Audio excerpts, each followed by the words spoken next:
R532. By special recording, The Lone Ranger.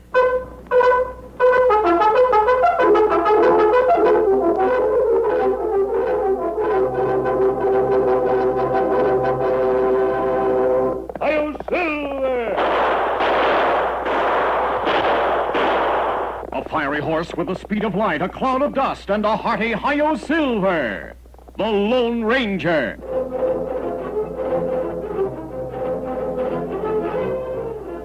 Before this exciting adventure, a word from our sponsor.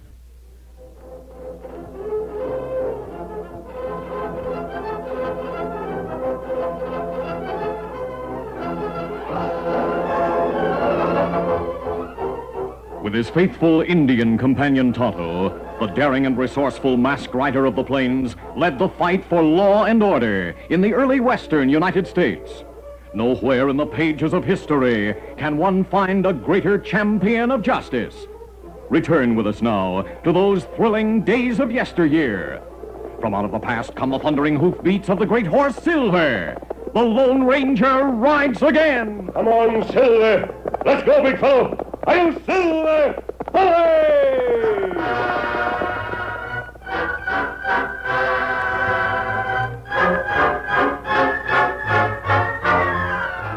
Thunder Martin was one of the closest friends of the Lone Ranger and Tonto. He was closing the corral gate on the ranch where he worked as top hand when he saw a stranger approaching. Thunder observed that the man's clothes were too large and his face peculiarly pale. Oh. Howdy, stranger. Howdy. This the Hornblow Ranch? Yep, and I'm top hand. State your business. You must be Thunder Martin. Yes, that's my name. Is it true that you're a friend of the Lone Ranger? Yep. I have an important message for the masked man. Where is he? Well, he's traveling with a young gent named Dan Reed. Just leave the message with me, and I'll give it to the Lone Ranger's Indian pal. He'll be here soon. No, I must see the Lone Ranger. It's a matter of life and death. His death. Well, he said something about going to a place called Bryant's Gap. Bryant's Gap? It's 2-3 days travel south of here. Yes, I know the place. Steady, fella. Get up! Come on. Well, doggone. A matter of life and death. I wonder what he meant.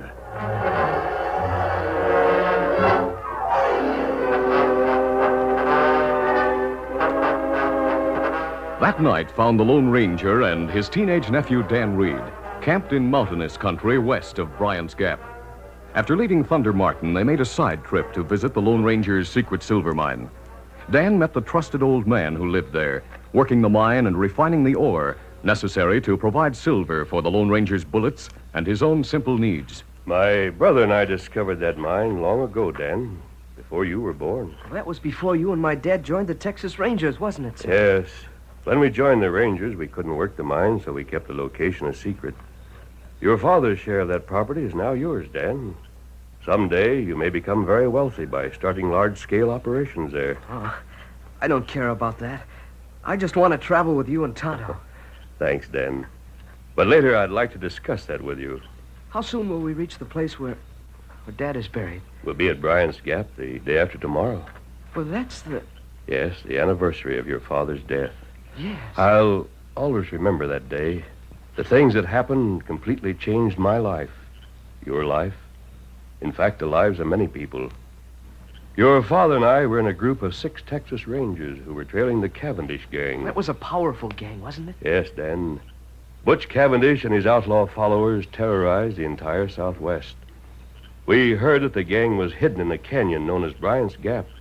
The 6 of us rode into the canyon. Your father, who was in charge of our group, signaled a halt. Who there? Captain Reed, why are we stopping here? I've sent a guide ahead to scout the canyon so we'll not be ambushed. We'll wait for him to report. Yes, sir. The guide was not a ranger. He was a civilian. And, unknown to any of us, he was working for Cavendish. We waited only about 15 minutes. Then the guide rode up to us and reported. Hold there. Captain Reed, I've located the Cavendish gang. In the canyon? No, sir. They're camped in the woods beyond the far end of the canyon. You hear that, men? Yes, sir. We'll go through the canyon on the double. Come on. Easy. Get up back. Come on. Get up. Collins, the guide, had lied to us. Cavendish and his men knew that we were coming. They were waiting behind protecting rocks on both rims of the canyon. They opened fire with high-powered rifles.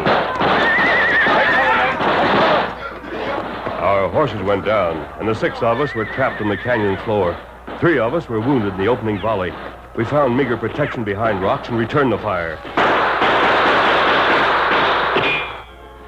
We were at a tremendous disadvantage and hopelessly outnumbered. Your father and I were fighting side by side.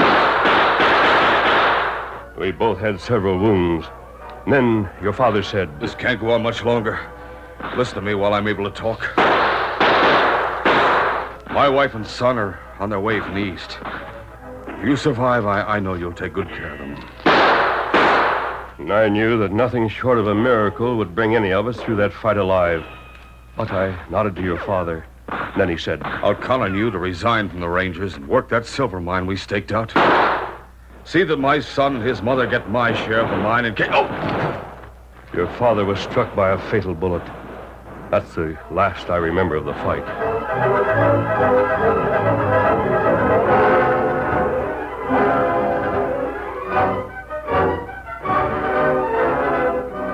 Tonto told me how he found you in the canyon. You were the only one alive. Yes, he nursed me back to health. He buried your father and the 4 other Rangers, and he made a 6th mound of earth and a cross with my name on it.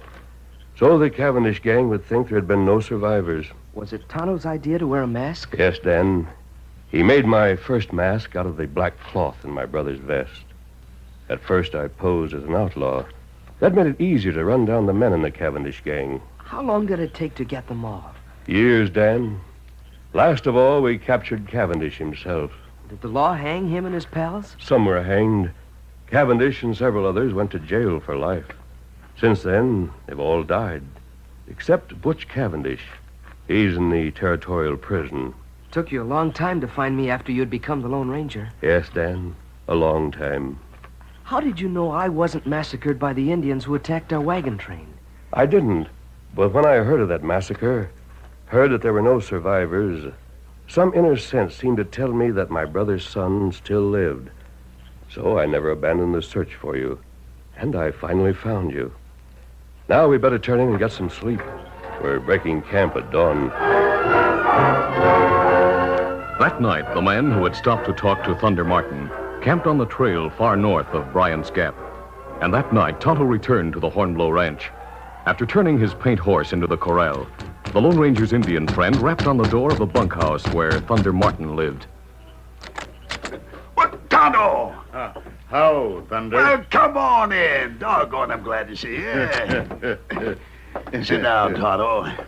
I want to tell you about a gent who came here looking for the Lone Ranger. He came here about noon. Said he had something mighty important to tell the Lone Ranger. He said it was a matter of life and death. Oh, that's plenty strange. He wouldn't tell me the message, and he didn't want to wait for you. So I told him the Lone Ranger was heading for Bryant's Gap. He knew where that is and said he'd go there. How him look? Well, he's a homely-looking galoot with small eyes that shift around while he talks. He was wearing clothes that looked like they'd been borrowed from someone bigger. Oh, wonder why him want Lone Ranger. Oh, horse just stopped outside. Hey, Thunder, you there? Yeah, coming. Well, it's Western Union. How are you, Sparks? All right. You're a long way from town. Well, it's on account of this message, Thunder. It came over the wire tonight. It might be important. Oh. It's for the Lone Ranger. Well, Tonto's a masked man's partner. Give him that message. Hey, it just tells about someone who busted out of jail. It say Cavendish. Yeah, Cavendish. That Butch Cavendish. Him man who was here. Me remember him. But Tonto, You tell him where Lone Ranger go? well, yeah. Cavendish go there. Him last a bad gang, and him kill Lone Ranger. Me try catch him before it too late.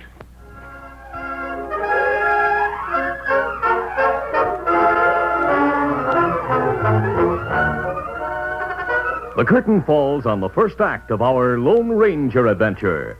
Before the next exciting scenes, please permit us to pause for just a few moments.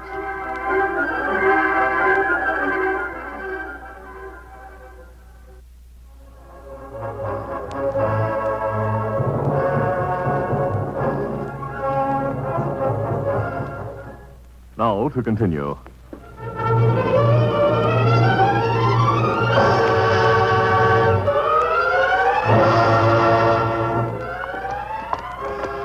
was mid-afternoon on the anniversary of the massacre in Bryant's Gap when the Lone Ranger and Dan guided their horses past high cliffs toward the canyon's entrance.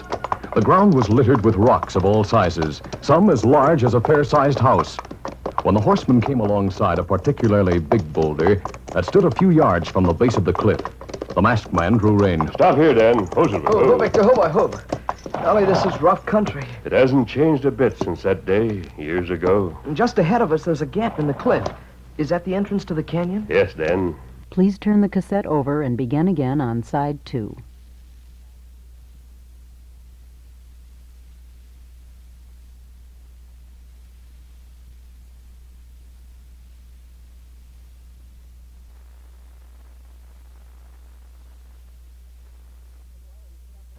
Then why are we stopping here?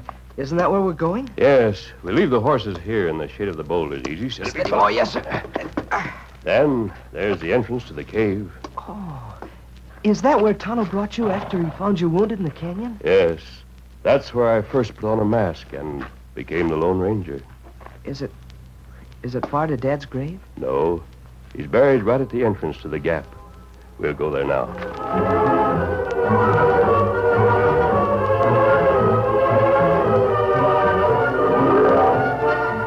The entrance to Bryant's Gap was about 50 yards wide and bounded by cliffs 100 feet or more in height.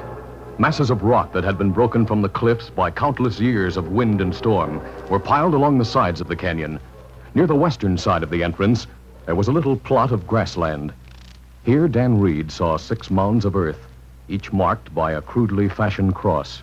Tonto and I carved the names in these crosses before we rode away from here, Dan. Oh. Now, this one on the left marks the resting place of the man who led us, Captain Reed.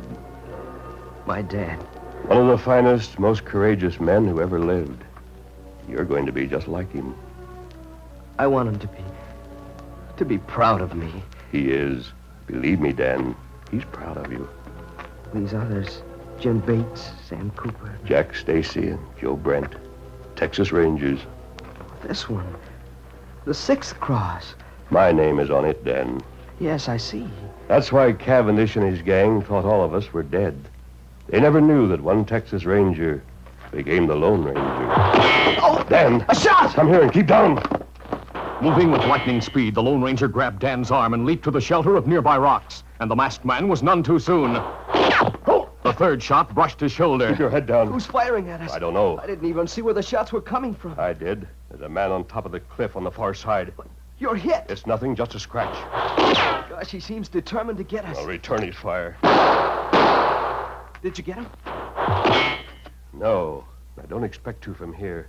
He's in a position to fire down at us without showing much of himself. Good thing this rock is plenty high. Yes. Who do you think he is? I've no idea, Dan, but I'm going to find out.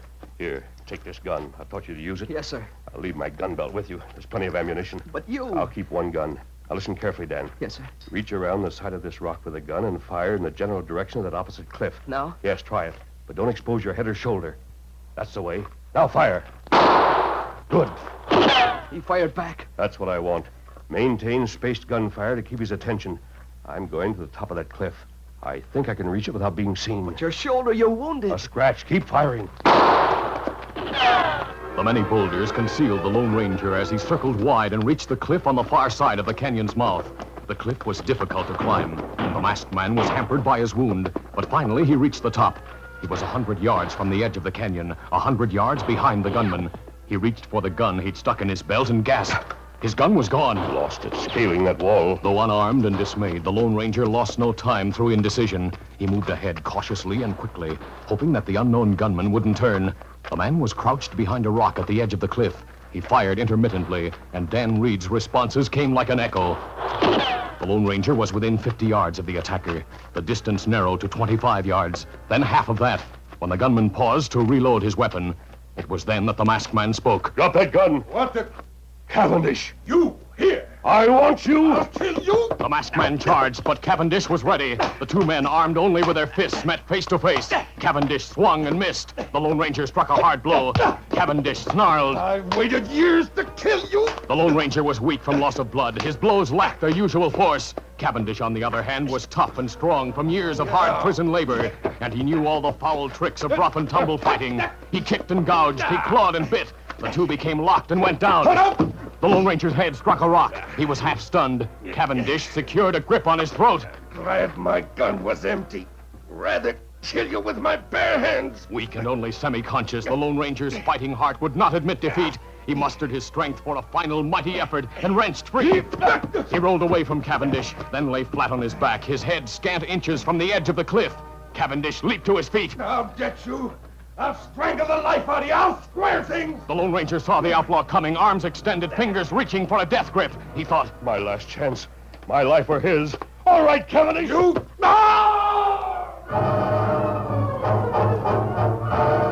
The Lone Ranger could hardly realize that the fight had ended. He had acted instinctively to meet the attack by bending his knees to bring up his feet and by grasping the outlaw's extended hands, which were reaching for his throat. Cavendish was lifted bodily by the Lone Ranger's boots against his stomach. He somersaulted over the masked man and over the edge of the cliff into the ravine.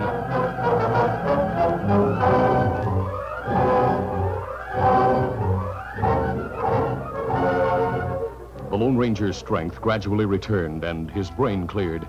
He made his way to the base of the cliff. He found the gun that had fallen from his belt, then hurried to the entrance of Bryant's Gap. There he saw Cavendish lying on the ground. Dan Reed and Tonto were at the outlaw's side. Tonto. He must happy. Me learn Cavendish come here. Me ride hard, try to catch him. Me too late. Tonto arrived while you and that man were fighting on the cliff. We saw Cavendish fall. Oh. Tonto, he's still alive. But him dying. Him not live long. Hurt plenty bad. You masked troublemaker. Cavendish, can you hear me? I hear you. You made trouble for me from the start. Smashed my gang. Yes. The Lone Ranger dropped to his knees beside the dying outlaw. He leaned forward so his face was close. Cavendish, I'm going to remove my mask. Don't bother. I want you to die knowing the true identity of the man who smashed your gang. Now, look at me. Do you remember me? You, Reed. No, you're dead. No, Cavendish, I'm not dead. I saw you fall. I saw your grave. You, all 6 of the Rangers. One Ranger did not die, Cavendish. One Ranger lived to avenge the others. Beaten by you. My whole gang smashed. By one lone Texas Ranger. Yes, Cavendish, by one Lone Ranger. I wish I could have died not knowing it. You...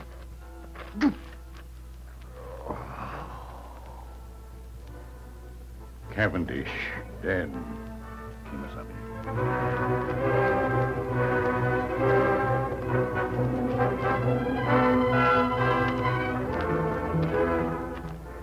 Tonto, he was the last of that gang. Now we may feel free to take down the 6th cross and smooth the ground, so only 5 mounds of earth remain. Golly, it's like the hand of fate. What is, Dan? You, Cavendish, the long years of smashing that gang, and it all ends right here where it began. No, Dan, it doesn't end here. We'll keep riding. I'll keep my mask and continue as an unknown man. There are still many outlaws in the West. Men like Cavendish who must be brought to justice. I want to help. I've shown you that I can use a gun. May I have one of my own? Yes, Dan. But when you're a man, there'll be law and order in the West and great cities like those in the East. There will always be bad men, but they'll be different from the kind we know. To combat them, you'll need weapons and strength and courage. But these must be backed by knowledge and education to handle them intelligently. Our great country will progress only so long as there are leaders. You and young people like you must educate yourselves to be the leaders. Son, I want you to go to college to study science and law, history and the problems of government. I want you to learn the many things required so you'll be ready to take your place as a good citizen and carry on where we leave off. I understand. Knowing that you're in school preparing for the future, I'll be content to continue helping others bring law and order to the West until you young men can take over.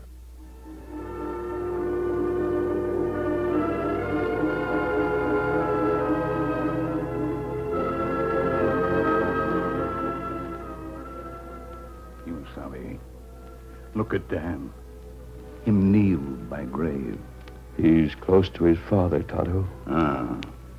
And that where you, me, pledged friendship many year ago. This is a good time to renew that pledge. Kimasabi, long as you live, long as me live, me ride with you.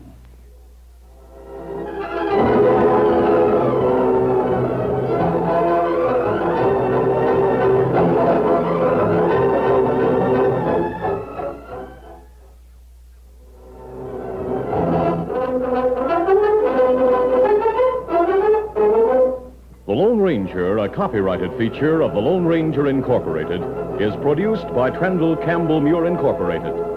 The part of the Lone Ranger is played by Brace Beamer. Your announcer, Fred Foy.